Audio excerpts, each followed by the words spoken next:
రోజురోజుకు అడవులు తరిగిపోతుండటంతో జంతువుల మనుగడకు ప్రమాదం వాటిల్లుతోంది. ఈ క్రమంలో పులులు, సింహాలు, ఏనుగులు అటవీ ప్రాంత గ్రామాల్లోకి చొరబడడం చూస్తూనే ఉన్నాం. ఇలాంటి సందర్భాలలో కొన్నిసార్లు ఊహించని ఘటనలు చోటు చేసుకుంటుంటాయి. అప్పుడప్పుడు ప్రాణ నష్టం సంభవించిన సందర్భాలను కూడా చూశాం. తాజాగా డెహ్రాడూన్లో షాకింగ్ ఘటన చోటు చేసుకుంది. అర్ధరాత్రి నిద్రలేచిన వ్యక్తి వీధిలోకి తొంగి చూడగా షాకింగ్ దృశ్యం కనిపించింది. గుంపులుగా చొరబడిన చిరుత పులులను చూసి సదరు వ్యక్తి కంగుతిన్నాడు. ఉత్తరాఖండ్లోని డెహ్రాడూన్లో చిరుత పులులు హల్చల్ చేశాయి. గుంపులుగా మనుషుల ఆవాసాల్లోకి చొరబడి భయాందోళనలకు గురిచేశాయి.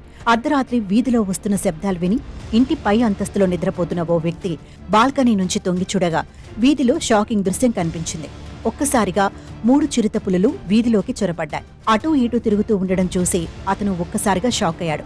వీధిలో చుట్టూ గమనించిన పులులు చివరకు ఓ ఇంటి ప్రహారీ పైకెక్కాయి. అటునుంచి అటే ఇంట్లోకి చొరబడ్డాయి. ఈ ఘటనను సదరు వ్యక్తి వీడియో తీసి సోషల్ మీడియాలో షేర్ చేశాడు. దీనిపై నెటిజన్లు వివిధ రకాలుగా స్పందిస్తున్నారు.